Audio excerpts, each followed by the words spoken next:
पढ़ाई करते समय भी यही होता है। अगर आप CA/CS की पढ़ाई कर रहे हैं और अगर आप ये सोचते हैं कि 10 लाख लोग बैठते हैं, मैं कैसे निकलूंगा, 10 लाख लोग बैठते हैं MD मेडिसिन की पढ़ाई करने के लिए, तो मेरा MBBS में सिलेक्शन कैसे होगा। अगर आप ये सोचते हैं कि स्कूल में कंपटीशन करने वाले इतने सारे लोग हैं, मैं तो 10 नंबर में हूं, मैं पहले कैसे आऊंगा। तो आचार्य श्री जी एक बहुत अच्छी बात कहते हैं, जब भी आपके हृदय में कोई विचार पैदा हो और उस विचार के विरोध में जब तक आपके हृदय में एक नकारात्मक विचार पैदा ना हो, तब तक उस विचार के पूरे होने की 100% संभावनाएं रहती हैं। फिर से कहूं, आपके हृदय में कोई विचार पैदा हुआ कि मुझे ऐसा करना है, मुझे माउंट एवरेस्ट की पहाड़ी को चढ़ना है, विचार पैदा हुआ। अब जब तक आपके हृदय में इसका नेगेटिव थॉट्स पैदा नहीं होता, जब तक आप ये नहीं सोच लें अरे वहां चढ़ेंगे, फिसल गए तो, गिर गए तो, अब मान लो वहां पर चढ़े ठंडी कितनी रहती है, सांस लेने में तकलीफ तो नहीं होगी, खाने की क्या जरूरत होगी, घर छूट जाएगा। जैसे ही नेगेटिव थॉट्स आते हैं वैसे ही आपके पॉजिटिव थॉट्स की कैपेसिटी कम होती चली जाती है। चाहे आप 4th क्लास में पढ़ते हो, आप 6th में पढ़ते हो, चाहे आप व्यवसाय करते हो, चाहे आप घर चलाते हो, चाहे आप साधना करते हो, चाहे आप आचार्य हो, चाहे अरिहंत हो, जहां भी नकारात्मक विचारों ने आपके जीवन में प्रवेश किया और आप असफल होना शुरू हुए, और यही नकारात्मक विचार जब तक दिमाग में नहीं आते, अरे नहीं हम सब कर लेंगे, तुमने इसके माइनस पॉइंट्स के बारे में सोचा नहीं, हमने माइनस पॉइंट्स के बारे में ना देखा ना सोचा, मात्र हमने पॉजिटिव पॉइंट सोचा, अपना लक्ष्य। महाभारत के उस प्रसंग से अपने को भी प्रेरणा लेनी है कि जब गुरु द्रोणाचार्य ने बहुत सारे शिष्यों से एक साथ कहा कि तुम्हें पेड़ में क्या क्या दिखाई दे रहा है, तो कोई कहता है कि डाल पत्ती, कोई कह रहा है कुछ, कोई पंछी, कोई चहचहाट, दुनिया भर की बातें। लेकिन लक्ष्य भेदने वाले ने कहा कि मुझे सिर्फ अपने लक्ष्य के अलावा कुछ दिखाई ही नहीं दे रहा है। जब तक आपको आपके लक्ष्य के अलावा कुछ भी दिखाई देता रहेगा, तब तक आप कभी भी अपने लक्ष्य को प्राप्त नहीं कर पाएंगे। कोई भी कॉम्पिटिटिव एग्जाम जो बच्चे बाहर रह करके कर रहे हैं, इंदौर में, बेंगलोर में, दिल्ली में, कोटा में, रायपुर में, भिलाई में, कहीं भी रह करके आपका बच्चा कोई कॉम्पिटिटिव एग्जाम करता है, पास करता है, आपको क्या लगता है बच्चा क्यों पास नहीं होता? इसका सबसे बड़ा कारण बताता हूं। कोई भी बच्चे CA/CS करने वाले, IAS करने वाले, IPS करने वाले, IRS में जाने वाले, सिम्बायोसिस में जाने वाले, ME करने वाले, BTech करने वाले, ये अपने कंपटीशन में पास क्यों नहीं होते हैं पहली बार में? इसका सबसे बड़ा कारण एक तो नेगेटिव थॉट्स है, और दूसरा उन्होंने अपने कंपटीशन का बैकअप तैयार करके रखा है। हर पढ़ने वाला स्टूडेंट जब आपके घर से निकल करके कहीं भी कोचिंग एलिन ज्वाइन करता हो, चाहे वो बाजीराव ज्वाइन करता हो, चाहे कहीं भी ज्वाइन करता हो, नाहटा जाता हो, चाहे कहीं भी पढ़ता हो, उसके दिमाग में जब तक ये बैकअप रहेगा कि अगर मेरा IPS में सिलेक्शन नहीं हुआ तो मैं अपने पापा का बिजनेस संभाल लूंगा। जब तक आपके पीछे आपके दिमाग में आपका बैकअप है, तब तक आप कोई भी कॉम्पिटिटिव एग्जाम फाइट नहीं कर सकते। और अगर आपके दिमाग में बैकअप नहीं है, अगर मुझे करना ही है, अगर मैं नहीं कर पाए तो मेरे पास कुछ है ही नहीं है, तो सर्विस क्लास वालों में देखिएगा आप रहे करके कि अगर पिता सर्विस क्लास में रहते हैं तो बच्चे की सर्विस 100% लग जाती है, क्योंकि बच्चे को पता है कि मेरा अगर सर्विस नहीं लग रही है तो इसके अलावा मेरा कोई बैकअप नहीं है। और जो बिजनेस सेक्टर से बच्चे पढ़ाई के लिए जाते हैं और अर्थकारी विद्या पढ़ते हैं, प्रोफेशनल एजुकेशन जो लेने के लिए बड़े बड़े हायर इंस्टीट्यूट में, IIT में जाते हैं, किसी भी बच्चे के दिमाग में जब तक बैकअप रहेगा कि अगर मैं CA में पास नहीं हुआ तो पापा की दुकान चला लूंगा, अगर मेरा MD MBBS में सिलेक्शन नहीं हुआ तो मैं BDS कर लूंगा, अगर मेरा BDS में सिलेक्शन नहीं हुआ तो मैं DMLT के कोर्स करके पैथोलॉजी की दुकान खोल लूंगा, अगर मेरा वकालत में सिलेक्शन नहीं हुआ तो मैं अपना चेंज कोर्स करके कॉमर्स को पकड़ के कहीं और चला जाऊंगा। आपने जब आप घर से निकले हैं तो अपना बैकअप साथ में लेकर के निकले हैं, और जो आदमी अपना बैकअप साथ में लेकर के निकलता है उसको अप नहीं होता, मात्र बैक होता है। और लाइफ में इसलिए बार बार बैक लगता है, पेपर क्लियर नहीं हो पाते हैं। CA के लास्ट पेपर में देखना कई बार ऐसा होता है कि बच्चा एक पेपर से रुक जाता है, और जैसे ही वो एक पेपर से 4-6 बार रुक जाता है तो फिर वो अपना बैकअप एक्सक्यूज चूज करता है कि मैं ऐसा नहीं करता हूं, मैं ऐसा कर लेता हूं। उसने दिमाग में आपका बैकअप आपको आगे नहीं होने देता, और आचार्य श्री जी कभी भी अपना बैकअप नहीं रखते साथ में। आप तो अपने मोबाइल का भी बैटरी बैकअप रखते होंगे ना, उनका कोई बैकअप नहीं है लाइफ का। गुरुदेव इस कृतिकार मुख माटी के रचनाकार जब भी कोई काम करते हैं तो एक्सक्यूज कभी नहीं सोचते। महापुरुषों की खासियत रहती है, वो ये नहीं सोचते कि अगर ये नहीं कर पाए तो ये करेंगे। आचार्य श्री जी क्या सोचते हैं, पहले मैं ये करूंगा, उसके बाद मुझे जो करना है मैं वो करूंगा। अगर आप ऐसा सोच बैठे कि मुझे पहले अपना धंधा करना ही है, मुझे अपना बिजनेस करना ही है, मुझे मंदिर जाना ही है, मुझे पूजा करना ही है, पहले मैं अभिषेक करूंगा, बाद में दुनिया के सारे काम करूंगा, पहले मैं सीए की पढ़ाई करूंगा, बाद में मैं दुनिया के सारे काम करूंगा। लेकिन आप क्या करते हैं, अपना एक्सक्यूज ढूंढ लेते हैं और आपकी लाइफ डिस्टर्ब हो जाती है। ये एनर्जी इनबैलेंस करने का सबसे बड़ा कारण है आपकी माइंड का बैकअप। और आचार्य श्री जी यहां कृतिकार मुख माटी के रचनाकार क्या कहते हैं, इसलिए सुनो, आयास से डरना नहीं, प्रयास करने से कभी अपने आप को छोड़ मत देना, और आलस से करना नहीं, और आलस भी मत करना। प्रकृति बदल रही है, ठंडी आ गई है, तब 10 बजे उठेंगे, 11 बजे उठेंगे।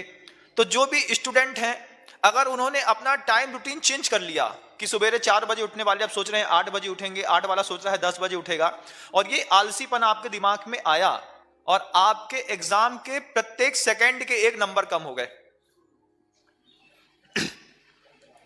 कितनी बड़ी बात होती है कि अगर आपने 1 मिनट भी लेट किया तो आपकी मार्कशीट से मान लो 60 नंबर जा रहे हैं। ऐसे लोग कभी भी प्रगति के साथ अपने मन को बहलाने की कोशिश नहीं करते।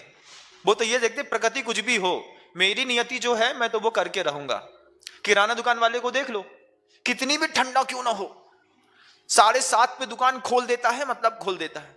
और उसकी दुकान में मान लो धूप नहीं भी आती है, छाया में दुकान बिल्कुल ठंडी हो जाती है, उसके बाद भी वो दुकान में बैठा रहता है। क्यों? ये साधना है धन कमाने की। जैसे उसकी साधना है दुकानदार की धन कमाने की, ऐसे ही विद्यार्थी की साधना है विद्या का अर्जन करने की। प्रकृति से कभी भी अपने आप को ढालने की और प्रकृति के साथ मिल करके बहकने की कोशिश मत करना। मरी मछली होगी जो पानी के बहाव के साथ बहेगी। आप लोगों को सजगता की आवश्यकता है। टाइम मैनेजमेंट दुनिया की सबसे बड़ी चीज है। प्रकृति जैसे बदलती है, हमारा टाइम का बायोलॉजिकल क्लॉक भी चेंज धीरे धीरे होता चला जाता है। गुरुदेव कहते हैं आयास से डरना नहीं, आलस से करना नहीं। फिर आगे कितनी अच्छी बात, कभी कभी, मतलब हमेशा नहीं, कभी कभी साधना के समय ऐसी भी घाटियां आ सकती हैं कि थोड़ी सी प्रतिकूलता में जिसकी समता वह आकाश को चूमती थी, उसे भी विषमता की नागिन सूंघ सकती है। कह रहे हैं, आचार्य कहते हैं कभी कभी, हमेशा नहीं आएंगी घाटियां, उतार चढ़ाव जीवन में हमेशा नहीं आते, कभी कभी आता है, और वो भी सबको नहीं आता, किसी किसी को आता है। तो कभी कभी साधना के समय ऐसी भी घाटियां क्या, उपसर्ग या परिचय, ये घाटियां हैं। उपसर्ग और परिचय रूपी ये घाटियां आ सकती हैं साधक के जीवन में। और जब वो उपसर्ग आता है या फिर जब वो परिचय जीवन में आते हैं, थोड़ी सी प्रतिकूलता में, जिसके सामने समता शिरोमणि शब्द लिखा था, वे समता शिरोमणि कहलाने वाले भी थोड़ी सी प्रतिकूलता में जिसकी समता वह आकाश को चूमती थी, उसे भी विषमता की नागिन सूंघ सकती है। जब तक प्रतिकूल वातावरण नहीं है तभी तक हम अच्छे हैं, तभी तक हमारा स्वभाव अच्छा है, तभी तक हमारा व्यवहार अच्छा है, तभी तक हमारा संसार अच्छा है। और जैसे ही थोड़ा सा प्रतिकूल वातावरण बनता है तो पहले यह समझना होगा कि प्रतिकूल वातावरण के कारण हमारी समता खो जाती है कि प्रतिकूल मन स्थिति के कारण हमारी समता खो जाती है। वातावरण तो अभी भी बहुत ज्यादा प्रतिकूल है। मान लीजिए आपको भूख लगी है, खाना नहीं मिल रहा है, कुछ भी नहीं मिल रहा है, प्रतिकूल वातावरण है। अब प्रतिकूल वातावरण के कारण आपको दुख है? नहीं, आपकी उस मन स्थिति के कारण कभी भी पौद्गलिक कोई भी द्रव्य दुख का कारण नहीं बनता। पौद्गलिक द्रव्यों के कारण अंतर्मन में उत्पन्न हुए विचार, वह मनस्थितियां ही आदमी के जीवन में प्रतिकूलता पैदा करती हैं। इसी को आचार्य श्री जी कहते हैं कि अपने ही वातावरण में, अपने ही मन में अपना ही नरक पैदा करके ऐसा कौन सा जीव है जो अपने मन का नरक नहीं भोगता? परिस्थितियां ऐसी है ही नहीं, लेकिन आपने अपने मन के अंदर ऐसी परिस्थितियां विचारों में निर्मित कर ली हैं, और उस मन के नरक से तुम कितने त्रस्त हो, बगल वाले को तो पता भी नहीं है कि आपके मन के अंदर किसी प्रकार का संक्लेश है, कसाय है, ईर्ष्या है, द्वेष है, बगल वाले को तो पता भी नहीं है। और तुम क्या सोचते हो, सब पता है, उसके बाद भी बन रहा है, उसको पता ही नहीं है। तो ये जो मनस्थिति आपने खराब करी है अपनी, जिसके कारण आपको लग रहा है, आप अपने आप को छोटा समझते हैं, आप अपने आप को बच्चा समझते हैं, आप अपने आप को गधा समझते हैं, जिसके कारण आप अपने आप को मजदूर समझते हैं, मजबूर समझते हैं, ये सब आपकी स्वयं की मानसिकता है। बगल वाले ने नहीं कहा कि तुम मजदूर हो, बगल वाले ने नहीं कहा तुम मजबूर हो, बगल वाले ने यह भी नहीं कहा कि तुम्हारे अंदर यह कमी है। तुमने अपने मन में एक ऐसा नरक बना लिया है, और तुम उस मन के नरक से कभी बाहर नहीं निकल पा रहे। तुम्हारी खुद की धारणाएं संसार में रहते हुए भी तुम्हें संसार के सुख को दिखाने के लिए कार्यकारी नहीं बन पा रही। यहां पर कितने भी बड़े समता शिरोमणि क्यों ना हो, बड़े बड़े साधक मुनि महाराज भी क्यों ना हो, प्रतिकूलताएं आती हैं तो उनका मन भी डामाडोल हो जाता है। आचार्य कहते हैं आ सकती हैं, कैसी? थोड़ी सी प्रतिकूलता में जिसकी समता वह आकाश को चूमती थी, उसे भी विषमता की नागिन। विषमता क्या है? समता का उल्टा क्या है? समता क्या है? राग द्वेष से अपने आप को बचा करके मध्यस्थ बनाए रखना, यह है समता। तो विषमता क्या है? कि जिसकी थोड़ी सी प्रतिकूलता में जिसकी समता वह आकाश को चूमती थी, उसे भी राग द्वेष की नागिन सूंघ सकती है।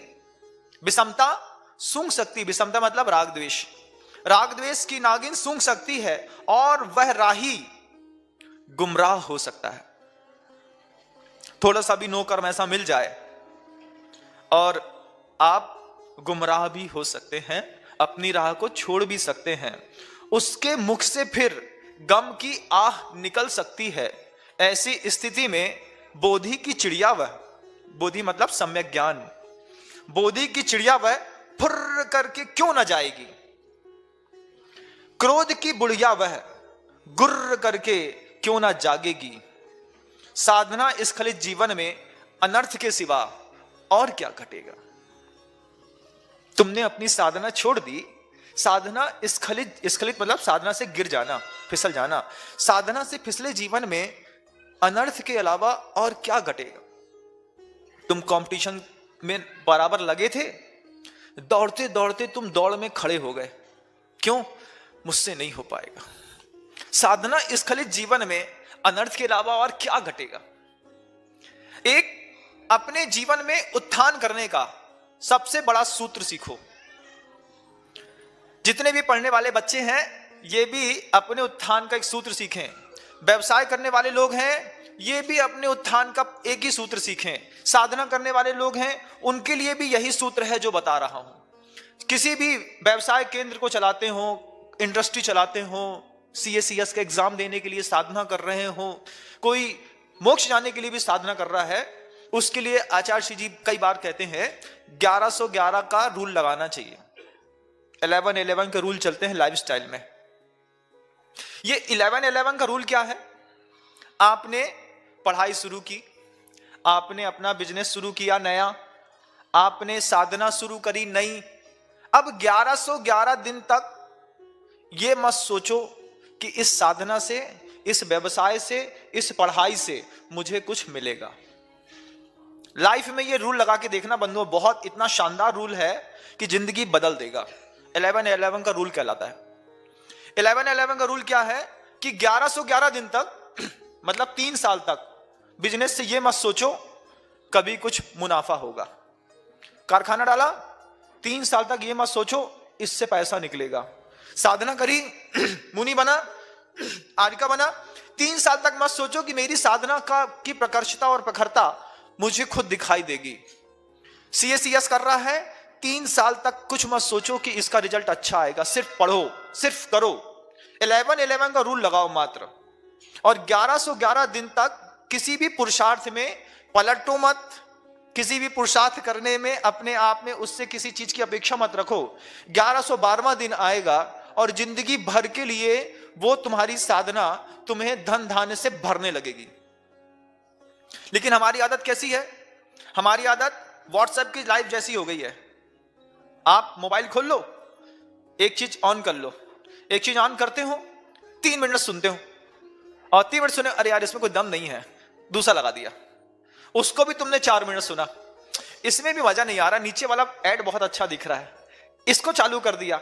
ऐसा करते करते जिंदगी के कितने 1.5 घंटे, 2 घंटे, 2.5 घंटे रात के, दिन के, दोपहर के बर्बाद करते हो। 2 घंटे एक प्रवचन सुना होता तो 2 लाइन की बातें जिंदगी बदल देती। लेकिन 3-3 मिनट दुनिया भर के हर काम किए, हर चीज में मास्टर बनने की कोशिश करी और अंत में गधा बन करके बाहर निकले। क्या हुआ? दुनिया से हमारे यहां से 2 घंटे का टाइम कल भी चला गया था, 2 घंटे का टाइम आज भी चला गया और 2 घंटे का टाइम कल भी चला जाएगा। आज सुन रहे हो, अभी भी यही करोगे, 2 घंटे बाद भी 2 घंटे का टाइम चला जाएगा। समय की कीमत नहीं पता, साधना की कीमत नहीं पता कि आचार्य ने कहा 11-11 का रूल, 1111 दिन तक पढ़ाई के अलावा कुछ नहीं, 1111 दिन तक बिजनेस के अलावा कुछ नहीं, 1111 दिन तक साधना के अलावा कुछ नहीं। समय तो दो, समय नहीं देंगे। हर 5 मिनट में अंगूठे के जैसे दिमाग की मानसिकता और विचार बदलेंगे। 3 महीने किराने की दुकान खोली, इसमें मुनाफा नहीं हो रहा, कपड़ा की खोल लेते हैं, कपड़ा की खोल लो।